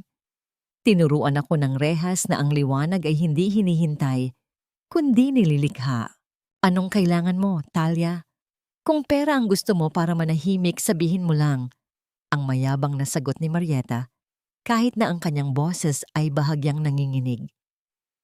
You are still a criminal in the eyes of the law. Isang tawag ko lang sa pulis. Babalik ka sa pinanggalingan mo. Pulis? Bakit hindi mo tawagan ang mga auditor ng kumpanya niyo, Marieta? Inilabas ni Talia ang isang papel mula sa folder. Alam mo ba na ang resort na ipinapatayo niyo sa Dasol ay ginagamit ni Linga para itago ang mga utang niya sa sugal sa ibang bansa? At ang perang akala mo ay napupunta sa mga contractor ay dahan-dahang lumilipat sa isang secret account na hindi nakapangalan sa iyo. Nanlaki ang mga mata ni Marieta. Nagsisinungaling ka. Mahal ako ni Linga. Hinding-hindi niya magagawa iyon. Mahal ka ba niya o mahal niya ang apelidong Esmeralda? Ang madiing tanong ni Talia. Check your accounts, Marieta. Bago mo ako ituring na kalaban, tingnan mo muna ang taong katabi mo sa kama. Baka ang diamanteng suot mo ay gawa na lang sa bubog dahil lahat ng pondo niyo ay sinasaid na niya. Tumayo si Talia. Iniwan ang folder sa lamesa. Alam niyang ang laso ng pagdududa ay dahan-dahan ng kakalat sa isipan ni Marieta. Ito ang simula ng pagguho ng kanilang alyansa. Ang tiwala ay parang kristal ng asin. Kapag nabasa ng konting tubig ng katotohanan, Ito ay dahan-dahang matutunaw. Pag-uwi ni Marieta sa kanilang penthouse, nadatnan niya si Linga na masayang umiinom ng wine habang nakatingin sa plano ng resort. Ang galit na matagal nang kinikimkim ni Marieta ay biglang sumabog. Kinuha niya ang folder at ibinato ito sa dibdib ni Linga. Ano ito, Linga? Totoo ba ang sinasabi rito? Ninanakawan mo ang sarili nating proyekto? Ang sigaw ni Marieta. Ang kanyang mukha ay namumula na sa galit. Saan mo nakuha yan? Kay Talia ba? Marieta, huwag kang makinig sa babaeng yan. Gusto niya lang tayong sirain. Ang depensa ni Linga, ngunit ang pawis sa kanyang noo ay nagpapakita ng kanyang takot. Gusto tayong sirain o sinisira mo na tayo? Ang muling sigaw ni Marieta. Ibigay mo sa akin ang access sa account mo ngayon din. Kung hindi, sisiguraduhin kong sa kangkungan ka pupulutin bago pa matapos ang linggong ito. Sa unang pagkakataon, ang magarang penthouse ay binalot ng isang mainit na pagtatalo. Ang mga gamit ay nagbagsakan, ang mga sigaw ay umalingaw-ngaw, at ang pagmamahal na akala nila ay matibay ay nagsimulang magkaroon ng malalim na lamat. Habang nangyayari ito, sa kabilang panig ng lungsod, nakatayo si Talia sa bintana ng kanyang tinutuluyan, nakatingin sa malayo. Sa kanyang kamay, hawak niya ang susi mula sa kahon ng kanyang ama. Isang misteryo ang nabuo sa kanyang isipan habang binabasa ang mga huling impormasyong ibinigay ni Madam Cora bago siya lumabas. Bakit tila ang pangalan ng yumaong ama ni Marieta ay nakakabit sa isang transaksyon sa palaisdaan ng tatay ni Talia? 30 taon na ang nakalilipas. Nagsisimula pa lang ang tunay na bagyo, ang pabulong na sabi ni Talia sa hangin. Ngunit ang hindi alam ni Talia, may isang tao pang nanonood sa kanya mula sa dilim ng kalsada sa ibaba. Isang anino na hindi galing kay Linga o kay Marieta. Isang banta na mas matanda pa sa kanyang galit at may dalang panganib na maaaring hindi niya mapaghandaan.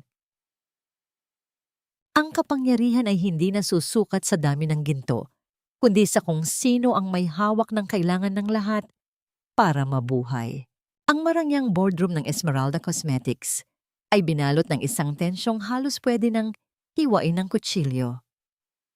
Sa gitna ng mahabang lamesang gawa sa mahogany, nakaupo si Marieta na tila sasabog na ang dibdib sa galit.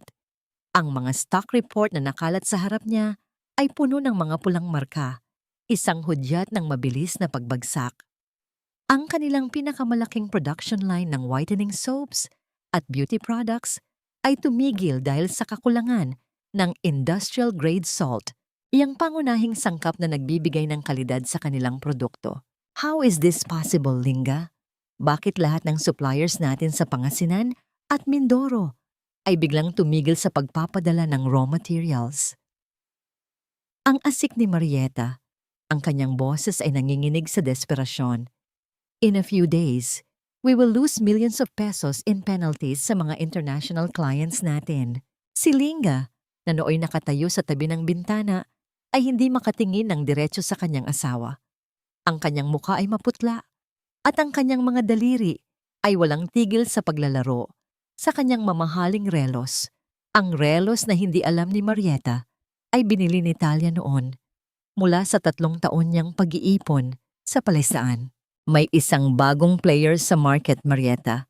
Isang alyansa ng mga maliliit na producers na tinatawag nilang The White Queen.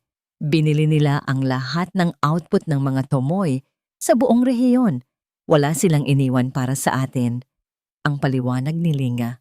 Then buy them out? Offer them double, triple the price. Ang sigaw ni Marieta. Sinubukan ko na, pero ayaw nilang makipag-usap sa akin.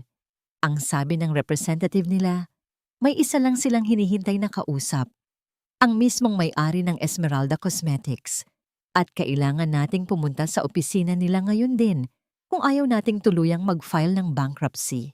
Pagkalipas ng 1 oras, natagpuan ni Linga ang kanyang sarili sa lobby ng isang minimalist ngunit napaka-eleganteng opisina sa Bonifacio Global City. Pinaghintay siya ng higit sa 30 minuto.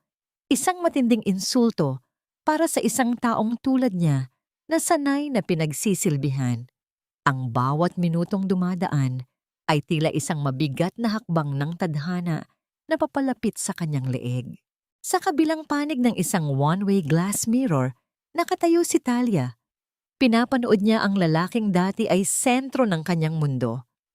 Napansin niya ang pag-aayos ni Linga ng kanyang kurbata, ang pagkabalisa nito, at ang bakas ng takot sa mga mata nito.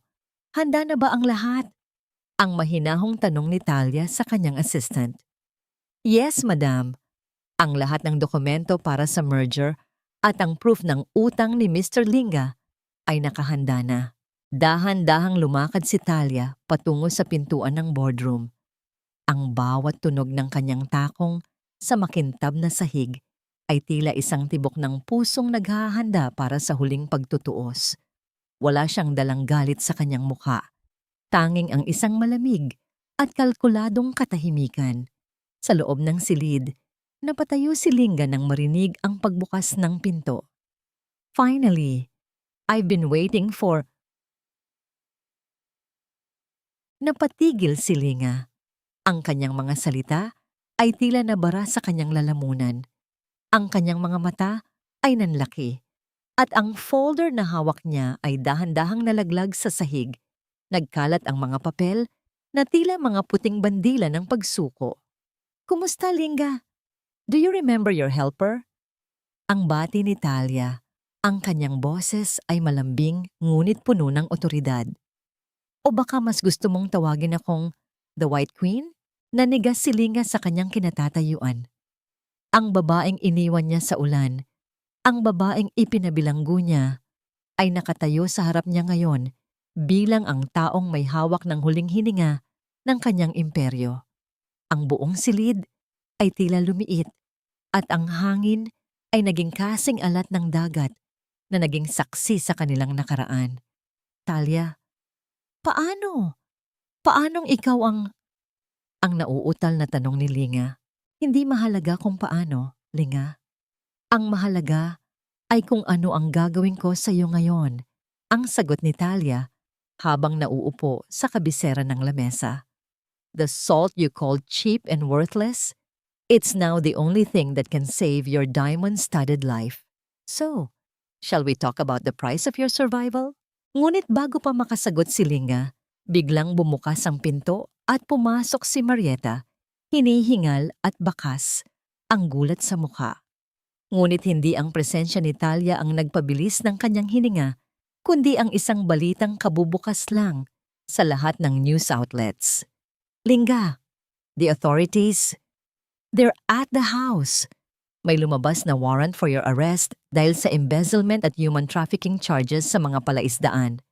Ang sigaw ni Marieta bago napatigil nang makita si Talia. Sa gitna ng kaguluhan, isang misteryosong nangiti ang sumilay sa mga labi ni Talia. Ang bitag ay hindi lang pala para sa negosyo. Ito ay para sa isang hustisyang matagal nang naghihintay sa dilim. Ngunit sino ang naglabas ng mga ebidensyang yun? Sa pulisya, gayong hindi pa inilalabas ni Talia ang kanyang huling alas. Isang mas malalim na anino ang dahan-dahang nagpapakita sa likuran ng lahat ng ito. Ang katotohanan ay parang tubig dagat. Kahit anong tago mo, laging iiwan ang bakas ng alat sa iyong mga kamay. Ang boardroom na dati ay simbolo ng kapangyarihan ni Linga at Marieta ay naging isang malamig na silid ng paghuhukom. Habang hinihingal si Marieta sa balitang dala niya, ang mga mata ni Talia ay nanatiling nakapako kay Linga. Walang kaba, walang galit na sumisigaw. Tanging ang isang malalim na katahimikan na mas nakakatakot pa kaysa sa anumang unos. Dahan-dahang tumayo si Talia mula sa kabisera ng lamesa. Kinuha niya ang isang lumang sako ng katsa. Ang mismong sako na dala niya 2 taon na ang nakalilipas at inilabas ang mga butil ng asin. Ibinuhos niya ito sa ibabaw ng makintab na lamesang kahoy. Ang tunog ng bawat butil na bumabagsak ay tila isang oras ang nagbibilang ng nalalabing sandali ng kanyang mga kaaway. Linga, Marieta, akala niyo ba ay tungkol lang ito sa negosyo? Akala niyo ba ay sapat na ang makuha ko ang inyong mga kumpanya? Ang mahinahong tanong ni Talia. Narito ako para bawiin ang dangal na tinapaktapakan niyo sa harap ng maraming tao. Ang dangal ng isang ina na hinayaan niyong magmakaawa sa ulan habang ang kanyang anak ay nag-aagaw buhay. Inilapag ni Talia ang mga dokumento mula sa kahon ng kanyang ama sa tabi ng tambak ng asin. Ang susing hawak ko ay hindi lang para sa palaisdaan sa Dasol. Iyan ang susi sa isang secret vault na matagal nang itinago ni Doña Esmeralda. Sa loob niyon ay ang orihinal na titulo ng lahat ng lupain niyo na ninakaw niyo mula sa aking ama 30 taon na ang nakalilipas. Ang Salinas de Esmeralda ay hindi sa inyo. Ito ay sa pamilya ko. Napatulala si Marieta at unti-unting nawalan ng kulay ang kanyang muka. Hindi totoo yan. Ang tatay ko ang nagtayo ng imperyong ito. Ang tatay mo ang dahilan kung bakit nasira ang mga pangarap ng pamilya ko, Marieta. Madiing sagot ni Talia. At ang asawa mo, pinili niyang manahimik at makinabang sa yaman na matagal nang pinagtatalunan ng dalawang pamilya. Biglang bumukas ang malaking screen sa dingding ng boardroom. Isang live news broadcast ang lumitaw. Ang mukha ni Doña Esmeralda ay flashed sa screen, pinalilibutan ng mga reporter habang inilalabas siya mula sa kanyang mansyon sa mga posas. Ang matanda na dati ay tila isang diyosa ng lipunan, ay mukhang hapo, matanda at durog. The matriarch of the Esmeralda family has been taken into custody for multiple counts of land grabbing, falsification of public documents, and conspiracy to commit fraud. Ang sabi ng reporter sa screen. Napaupo si Marieta sa sahig. Ang kanyang mga mamahaling alahas ay tila naging mga kadenang nagpapabigat sa kanya. Si Linga naman ay pilit na tumatakbo patungo sa pinto. Ngunit bago pa man niya mahawakan ng trangka, 2 pulis ang pumasok at hinarangan ng kanyang daan. Linga, hindi mo na matatakasan ang alat ng iyong nakaraan. Ang huling sabi ni Talia habang nakatingin ng diretso sa mga mata ng lalaking minahal niya noon. Sa gitna ng kaguluhan, isang hindi inaasahang pangyayari ang naganap. Ang telepono ni Marieta ay tumunog. Isang tawag mula sa ospital. Ang boses ng doktor ay narinig sa buong silid dahil sa katahimikan. Mrs. Marieta, ang inyong ina, si Doña Esmeralda. Siya ay inatake sa puso habang nasa loob ng presinto. Kritikal ang kanyang kondisyon. Narinig ni Talia ang balita, ngunit wala siyang naramdamang katuwaan. Tanging isang malalim na paghinga ang lumabas sa kanyang dibdib. Ang hustisya ay dumating, ngunit ang bigat nito ay tila isang bundok na gumuho sa ibabaw ng lahat. Habang kinakaladkad si Linga palabas, sumigaw ito ng tawad. Ngunit ang kanyang mga salita ay nalunod sa ingay ng hustisya. Naiwan si Talia sa loob ng boardroom, mag-isa sa gitna ng nagkalat na asin at mga dokumento. Isang misteryo pa rin ang nananatili. Sino ang nagbigay ng huling ebidensya sa pulisya na naging mitya ng pag-aresto kay Esmeralda? Isang anino ang lumitaw sa pintuan. Si Mang Roldan. Nakatayo siya roon, hawak ang isang lumang dyaryo. Ang kanyang mga mata ay puno ng mga luha ng tagumpay at lihim na sakit. Tapos na ang paghihintay, Talia, ang sabi ni Mang Roldan. Ang katarungan para sa iyong ama ay nakamit na, sa wakas. Ngunit bakit tila may itinatago pa rin si Mang Roldan sa kanyang mga tingin? At ano ang nakasulat sa dyaryong hawak niya na tila ayaw niyang ipakita kay Talia?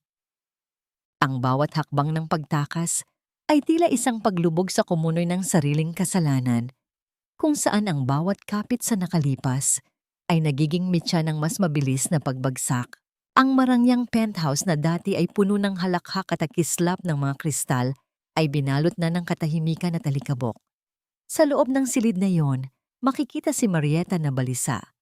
Mabilis na isinisilid ang kanyang mga mamahaling bag at alahas sa isang maleta. Ang kanyang mga mata ay puno ng takot, panakanakang tumitingin sa pintuan habang naririnig ang malalayong sirena ng pulisya sa kalsada. Sinubukan niyang tawagan ang kanyang mga bank manager sa ibang bansa. Ngunit ang tanging sumasagot ay ang mekanikal na boses na nagsasabing ang lahat ng kanyang accounts ay naka-freeze na dahil sa investigasyon ng Anti-Money Laundering Council. Walang hiya ka, Talia! Akala mo ba ay natalo mo na ako? Ang pabulong na asik ni Marieta habang hinahablot ang huling kwintas sa kanyang jewelry box. Ngunit bago pa man siya makalabas ng pintuan, ang mga opisyal ng Bureau of Immigration at mga pulis ay naroon na. Walang kislap ng diamante ang nakapagligtas sa kanya sa sandaling iyon. Ang tunog ng mga posas na naglalapat sa kanyang mapuputing pulso ay tila isang hatol na pinal. Habang kinalakaladkad siya palabas, nakita niya ang sariling refleksyon sa malaking salamin ng labi.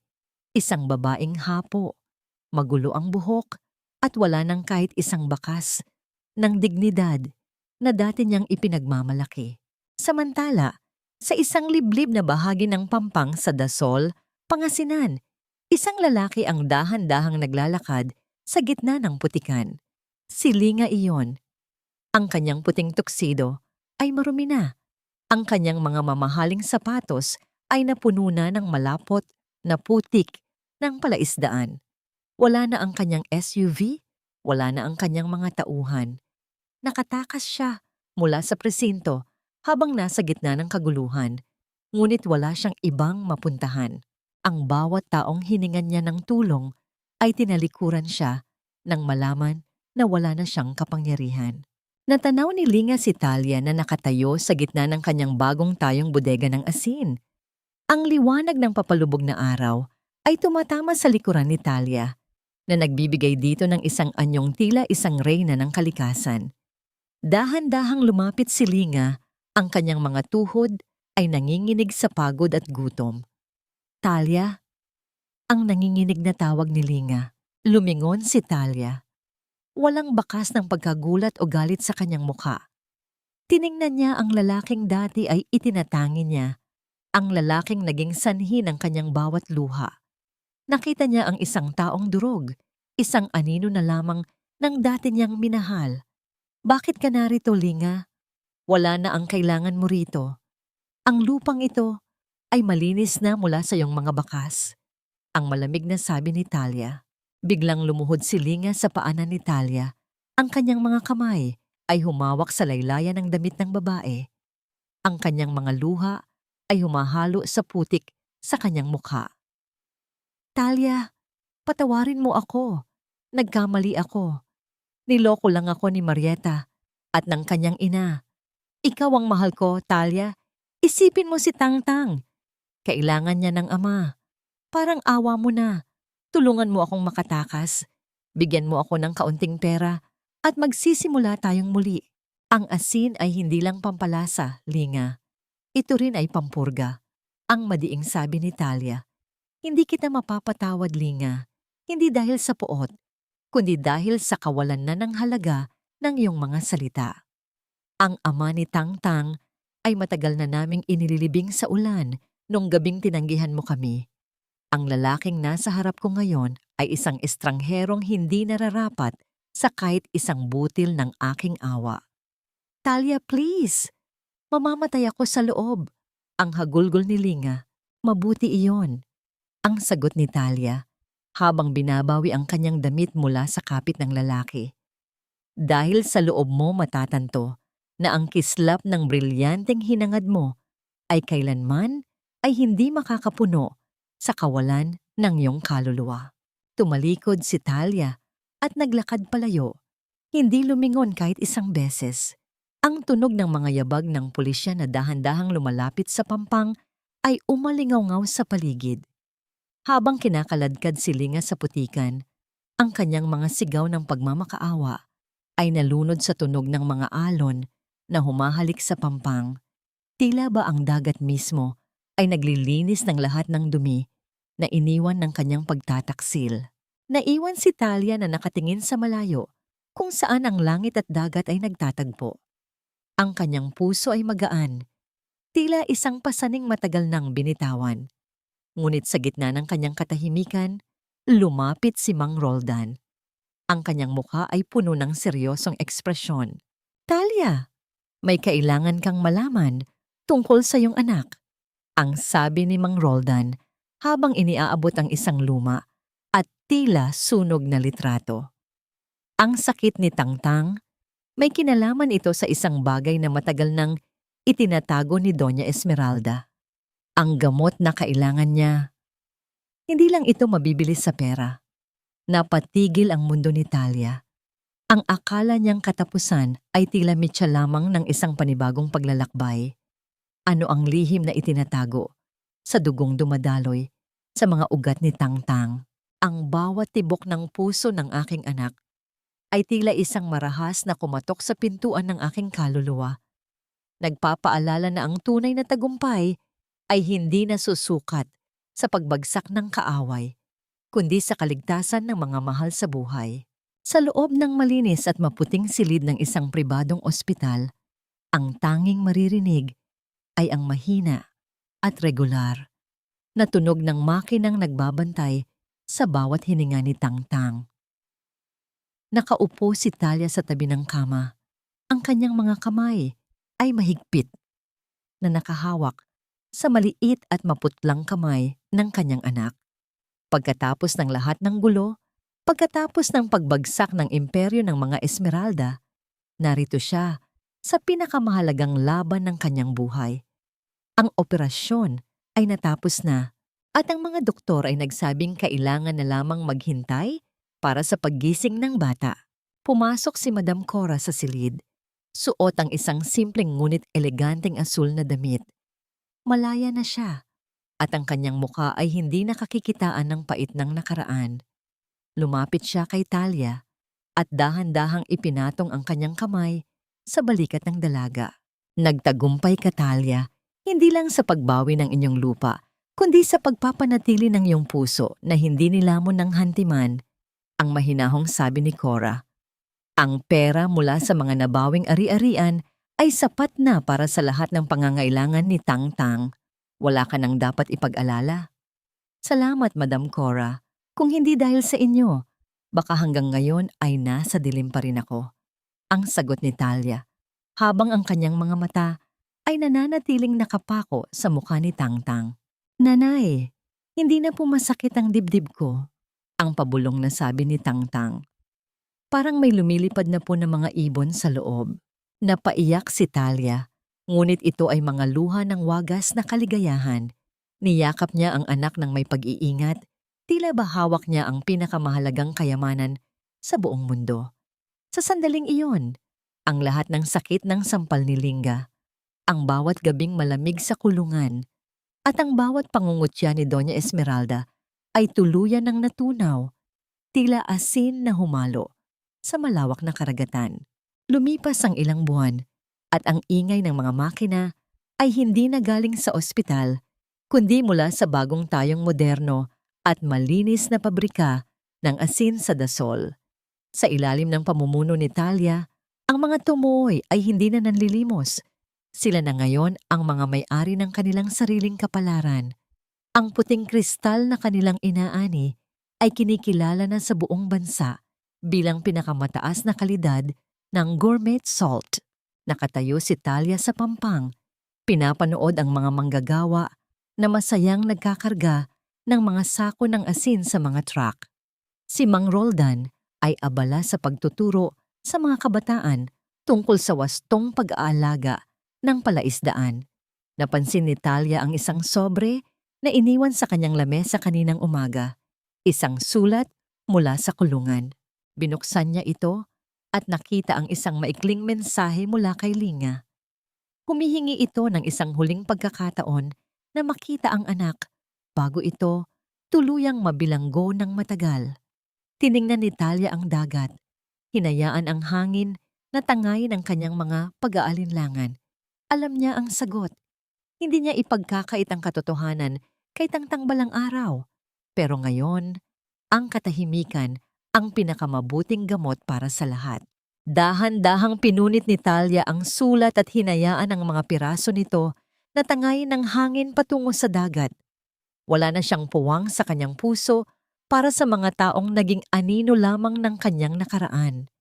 Ang kanyang atensyon ay natuon sa pagdating ng isang sasakyan, si Madam Cora, na ngayon ay tumatayong legal advisor ng cooperative at ang mga bisitang nais mamuhunan sa kanilang komunidad.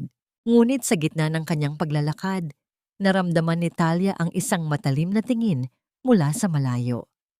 Isang babaeng nakaitim ang nakatayo sa dulo ng kalsada, nakatingin sa pabrika ng may halong puot at inggit. Si Marieta iyon na nakalaya pansamantala sa pamamagitan ng piyansa, ngunit wala na kahit isang kusing sa bulsa. Ang kanyang pagbagsak ay ganap na, ngunit ang dilim sa kanyang puso ay tila hindi pa rin namamatay. Hindi pa ito ang huling pagkakataon na maririnig mo ang pangalang Esmeralda. Talia, ang pabulong na banta ni Marieta, sa hangin bago dahan-dahang lumakad palayo patungo sa kawalan. Hindi lumingon si Talia. Alam niyang ang bawat hamon ay haharapin niya nang may tatag na hango sa alat ng kanyang karanasan. Ang munting batang si Tangtang ay tumatakbo na ngayon patungo sa kanya. May dalang isang maliit na baso ng tubig alat. Ang buhay ay muling nagsimula. At sa pagkakataong ito, ang pundasyon ay hindi nagawa sa diamanting mapanlinlang, kundi sa asying nagbibigay buhay. Sandem Kong, hindi lahat ng sugat ay pinagagaling ng panahon. Ang iba ay kailangang linisin ng alat para tuluyang hindi na mabulok. Ang buong bayan ng Dasol ay tila nagdiriwang. Ang amoy ng inihaw na isda at ang tawanan ng mga bata ay humahalo sa preskong hangin ng dagat. Ngayon, ang araw ng pasinayaan, ang pagbabasbas sa bagong kooperatiba na pagmamay-ari na ngayon ng bawat Thomuoy na dati ay tinatapakan lamang. Nakatayo si Talia sa gitna ng entablado, suot ang isang simpleng barong na gawa sa lokal na tela. Habang nakatingin siya sa libo-libong mga tao, hindi niya mapigilang maalala ang gabing iyon sa Manila Hotel, ang gabing akala niya ay katapusan na ng kanyang mundo. Ngunit sa gitna ng selebrasyon, lumapit si Mang Roldan at may ibinulong sa kanya. Isang tawag mula sa Maynila, isang tawag na kailangan niyang sagutin bago niya tuluyang maisara ang aklat ng kanyang nakaraan. Pagkalipas ng ilang oras, natagpuan ni Talia ang kanyang sarili sa loob ng isang tahimik at amoy gamot na silid sa isang charity ward. Doon, sa isang kama na napapaligiran ng mga lumang kagamitan, nakahiga ang isang babaeng halos hindi na makilala. Ang balat nito ay tuyot na parang papel at ang kanyang mga mata ay nakapako sa kisame, walang kibo. Si Doña Esmeralda. Ang stroke ay nag-iwan sa kanya na parang isang estatwa. Buhay ngunit hindi makagalaw, nakakarinig ngunit hindi makapagsalita. Wala na ang kanyang mga diamante, wala na ang kanyang mga tauhan, at higit sa lahat, wala na ang kanyang anak na si Marieta na mas piniling magtago sa ibang bansa kaysa alagaan ng inang wala nang silbi sa kanyang ambisyon. Dahan-dahang lumapit si Talia sa gilid ng kama. Ang tunog ng kanyang mga hakbang ay tila isang marahang kumatok sa konsensya ng matanda. Nang makita ni Esmeralda si Talia, naramdaman ang mabilis na paggalaw ng kanyang mga mata, isang halong takot at pagmamakaawa. Hindi ako naparito para maningil, Esmeralda. Ang mahinahong sabi ni Talia, ang kanyang boses ay walang bakas ng galit. Naparito ako dahil gusto kong makita mo ang mukha ng taong tinawag mong basura. Ang basurang ito ang nagpapakain ngayon sa daan-daang pamilya na dati ay ninakawan niyo ng dangal. Ang asin ay ginagamit para linisin ang sugat kahit mahapdi. Sana ang alat na ito ay magsilbing panlinis sa iyong kalooban bago ka tuluyang iwan ng mundong ito.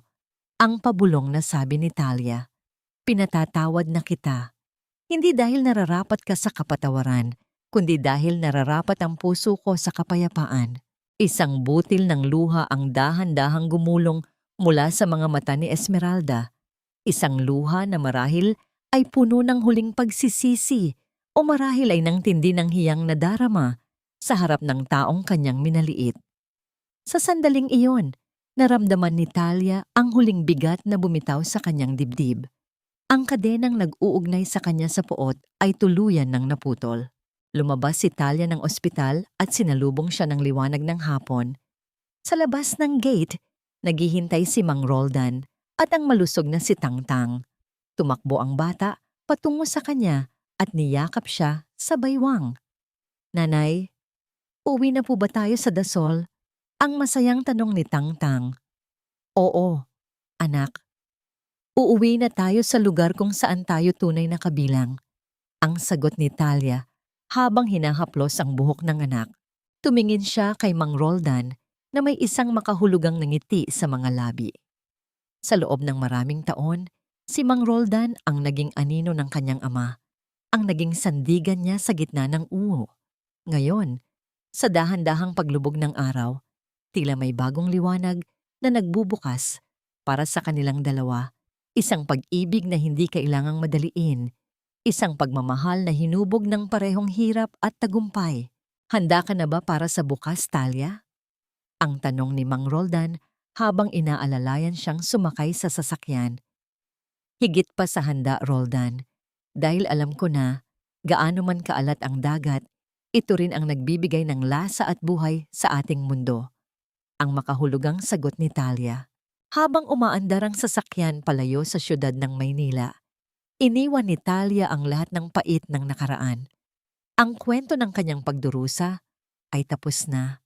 Ang simula ng kanyang tunay na buhay bilang reyna ng kanyang sariling tadhana ay dahan-dahang nagbubukas sa ilalim ng nagniningning na mga bituin. 5 taon ang mabilis na lumipas, tila mga alon na dahan-dahang humuhubog sa anyo ng dalampasigan. Sa pampang ng Dasol, ang mga palaisdaan ng asin ay nagniningning sa ilalim ng gintong sikat ng araw, tila mga diamanteng nagmula sa kailaliman ng lupa. Ngunit para sa mga tao rito, ang mga kristal na ito ay hindi lamang palamuti. Ito ang simbolo ng kanilang dangal, ng kanilang pagkakaisa, at ng babaeng naging sandigan nila sa gitna ng unos. Nakatayo si Talia sa beranda ng kanyang bagong bahay, isang bahay na gawa sa matitibay na kahoy at bato, ngunit nananatiling bukas ang mga bintana para sa simoy ng dagat. Wala na ang pait sa kanyang mga mata. Sa halip, ang mababasa rito ay ang isang malalim na katahimikan na tanging ang mga taong nakalampas sa pinakamadilim na gabi ang makakaunawa. Ang kanyang balat ay bahagyang sunog sa araw, isang tanda ng kanyang pananatili sa tabi ng kanyang mga manggagawa. Ngunit ang kanyang tindig ay kasing tuwid pa rin ng isang reyna. Sa di kalayuan, natanaw niya ang isang matangkad at malusog na batang lalaki na masayang nakikipaghabulan sa mga aso sa pampang. Si Tangtang iyon na ngayon ay wala ng bakas ng sakit sa puso. Ang bawat takbo niya, ang bawat malakas na tawa na dinala ng hangin patungo sa kanya, ay tila isang matamis na musika na nagpapalimot sa lahat ng hirap ng nakaraan. Ang buhay ng kanyang anak, ang pinakamalaking tagumpay na nakamit ni Talia, higit pa sa anumang yaman o titulo. Naramdaman ni Talia ang isang mainit na kamay na dahan-dahang pumatong sa kanyang balikat. Lumingon siya at nakita si Roldan. Hindi na ito ang Mang Roldan na tila pasan ng mundo. Ang kanyang mga mata ay puno na ng liwanag at pagmamahal. Hindi sila nagkaroon ng marangyang kasal sa siyudad. Sa halip, sa harap ng dagat at ng buong komunidad, ipinangako nila ang kanilang mga buhay sa isa't isa. Isang pag-iibigan na hindi binuo ng mabilis na bugso ng damdamin, kundi ng pag-aalaga at pagtitiwala sa gitna ng pait at alat. "Handa na ang hapunan, Talia," ang mahinahong sabi ni Roldan. "Tinulungan ako ni Tangtang na maghanda ng paborito mong inihaw na bangus." "Sandali na lang, Roldan. Ninanamnam ko lang ang ganda ng hapon," ang sagot ni Talia habang sumasandal sa dibdib ng lalaki. Sa kabilang bahagi ng palaisdaan, isang lalaki ang dahan-dahang nagbubuhat ng mabibigat na sako ng asin patungo sa truck. Nakayuko ito, ang mukha ay natatakpan ng isang lumang sombrero at ang kanyang mga kilos ay mabagal at puno ng pagod. Si Linga iyon. Matapos pagsilbihan ng kanyang sentensya sa loob ng 3 taon, dahil sa mga kasong embezzlement, wala siyang ibang mapuntahan. Sa huli, si Talia pa rin ang nagbigay sa kanya ng pagkakataon, hindi bilang isang asawa at hindi bilang isang kaibigan, kundi bilang isang simpleng manggagawa. Pinayagan siyang magtrabaho sa palaisdaan para unti-unting bayaran ang kanyang mga utang sa mga taong ninakawan niya. Ang kislap ng tuksido ay napalitan ng gasgas ng katsa at ang bawat butil ng asin na kanyang kinakarga ay nagpapaalala sa kanya ng halaga ng babaeng kanyang binaliwala. Tumingin si Talia sa kanyang mga kamay. Kumuha siya ng isang kurot ng asin mula sa isang maliit na mangkok sa tabi niya at dahan-dahan itong hinayaang mahulog pabalik sa lupa. Sa bawat butil na bumabagsak, naramdaman niya ang ganap na kapayapaan. Napatawad na ba niya ang lahat? Oo. Hindi dahil nakalimutan niya ang sakit, kundi dahil ayaw na niyang hayaan ang nakaraan na diktahan ang lasa ng kanyang kasalukuyan. Ang pagpapatawad ay hindi para sa mga taong nakasakit sa kanya, kundi para sa kanyang sarili, upang magkaroon ng puwang ang bago at mas malinis na pag-ibig. Ang aral na iniwan ng kanyang paglalakbay ay simple ngunit malalim. Ang buhay ay parang asin. Maaari itong maging sanhi ng hapdi sa mga sugat, ngunit ito rin ang tanging may kakayahang magpreserba sa mga bagay na tunay na mahalaga.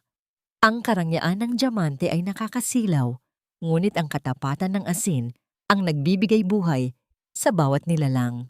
Sa paglubog ng araw sa abot-tanaw, kung saan ang langit ay nagiging kulay ube at ginto, niyakap ni Talia si Roldan at tinawag si Tangtang para pumasok na sa loob. Ang kanilang tahanan ay puno ng amoy ng masarap na pagkain, ng pagmamahal, at ng isang lasa na mananatili habang buhay, ang lasa ng tagumpay na hinaluan ng wagas na kapayapaan. At dito na nga nagtatapos ang paglalakbay ni Talia. Isang paglalakbay na nagsimula sa alat ng luha, ngunit nagtapos sa tamis ng kapatawaran. Mga kaibigan, sa puntong ito, nais kong magpasalamat ng buong puso sa bawat isa sa inyo na matiyagang narinig at nakisama sa bawat pintig ng puso ni Talia hanggang sa huling sandali. Hindi naging madali ang pagsusulat ng kwentong ito. Sa totoo lang, may mga gabi na hindi ako makatulog, lalo na nang isinusulat ko ang bahagi kung saan si Talia ay kinaladkad sa ulan habang nag-aagaw buhay ang kanyang anak. Damang-dama ko ang hapdi ng bawat patak ng ulan at ang bigat ng bawat sampal ng tadhana sa kanya. Ramdam ko ang bawat butil ng asin na humahalo sa kanyang mga luha. Ang bawat kabanata ng kwentong ito ay hango sa mga munting piraso ng katotohanang nakikita ko sa paligid, sa mga matitibay na ina, sa mga anak na may pangarap, at sa mga taong sa kabila ng dusa ay pinipiling manatiling mabuti. Ang kwento ni Talia ay paalala na sa gitna ng kadiliman, tayo mismo ang kailangang maging ningas ng sarili nating liwanag. Na tulad ng isang munting butil ng asin, maaari tayong maging hamak sa paningin ng iba, ngunit tayo ang nagbibigay ng tunay na lasa at saysay sa buhay. Ang asin, gaya ng ating buhay, ay kailangang dumaan sa matinding init ng araw para maging kristal na malinis at kapaki-pakinabang. Sana ay naitanim sa inyong mga puso na ang kapatawaran ay hindi paglimot, kundi ang pagpili na huwag nang maging bilanggo ng galit. Ngunit sa pagtatapos ng lahat, may isang katanungang naiwan sa aking isipan na nais ko ring itanong sa inyo. Kung kayo ang nasa katayuan ni Talia, matapos ang lahat ng ginawa ni Linga, kaya nyo rin bang bigyan siya ng pagkakataong magtrabaho sa inyong palaisdaan? O sa tingin nyo ba ay masyado siyang naging mapalad sa naging wakas ng kanyang kwento? Napakasaya ko na naging bahagi ako ng inyong araw habang kayo ay naglalaba, nagluluto o nagpapahinga.